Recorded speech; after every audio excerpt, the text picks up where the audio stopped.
What's going on, everybody? This is Clyde's Honest Reviews, where I have a strict set of rules that I follow upon reviewing new and old titles alike, and whether or not I would recommend them to the average viewer.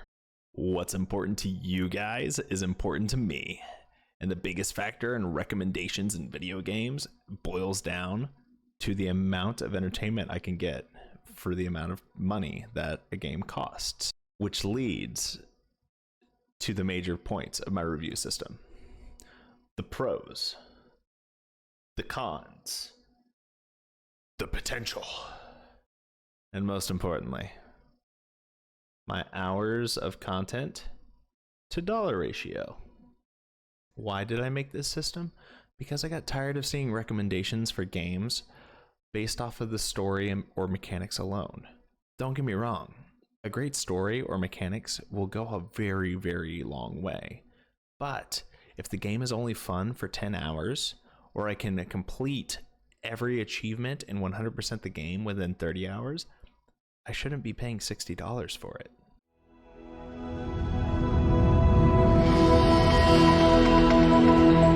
What's going on, everybody? This is Clydean Fair, and first and foremost, I want to welcome y'all to the channel. I'm going to put the rest of the fluff and stuff off to the side and dig right into it, since that's what you're here for.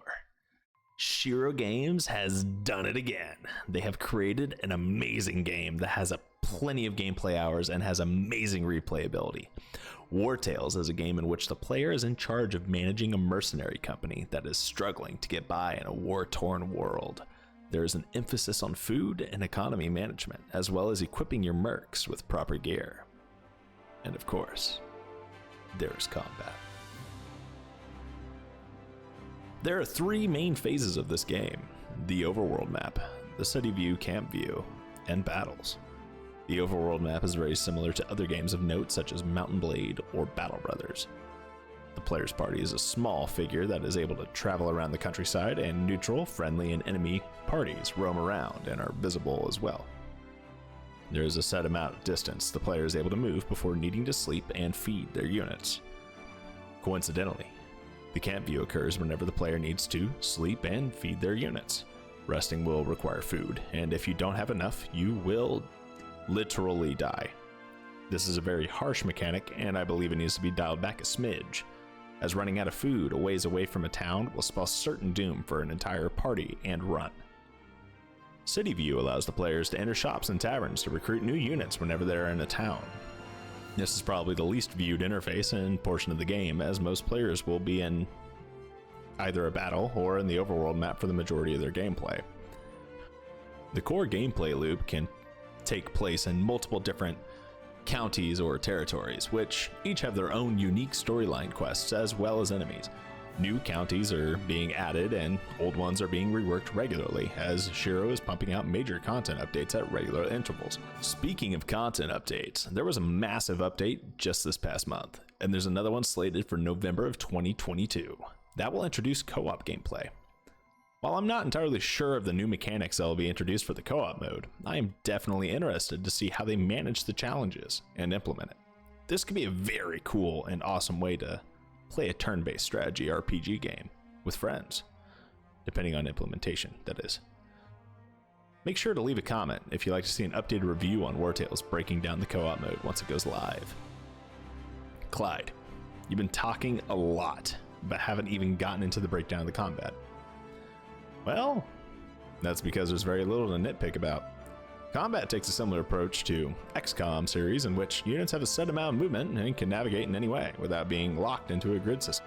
Units are able to damage enemies through various methods, whether they be reaction attacks upon zone of control systems or combo attacks between multiple combatants. A two-handed great axe user can hit multiple combatants and send them flying back a few feet, and since they moved inside an archer's reaction zone, they'll get shot as well.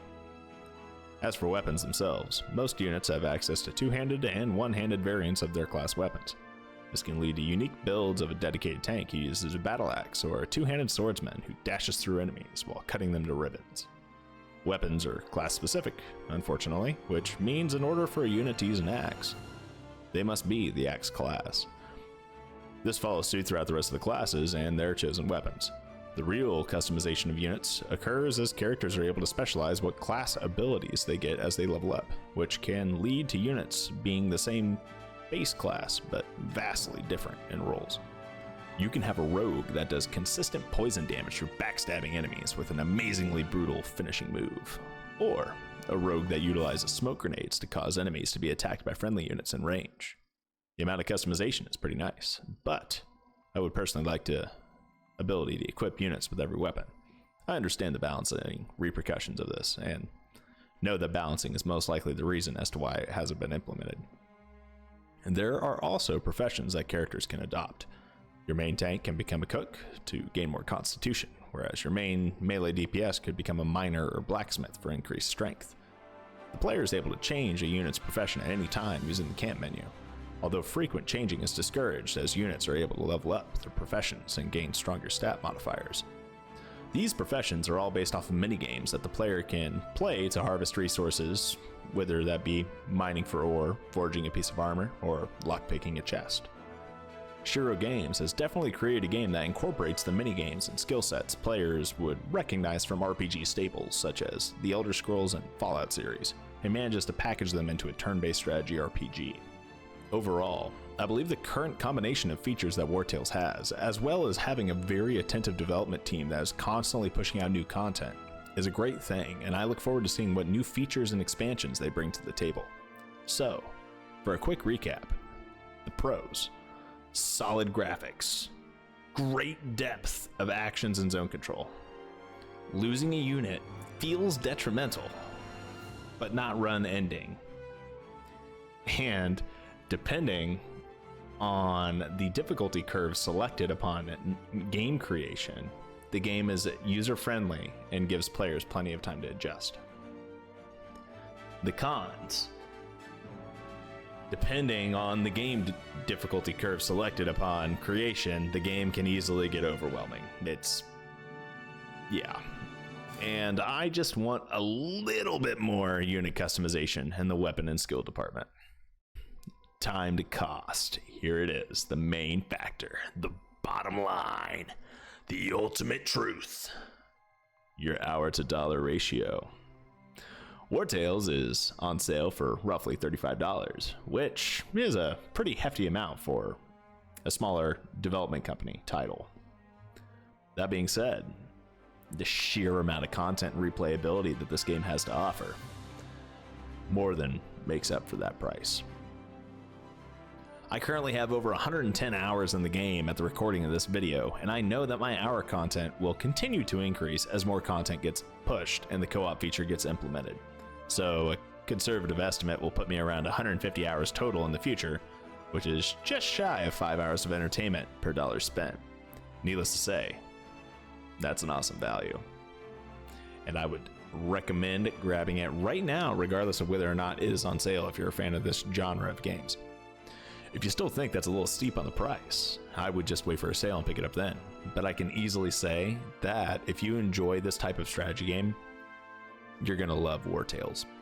I'd like to thank you all for sticking around for this video, and if you enjoyed content like this, please drop a comment and like the video, and don't forget to subscribe to the channel.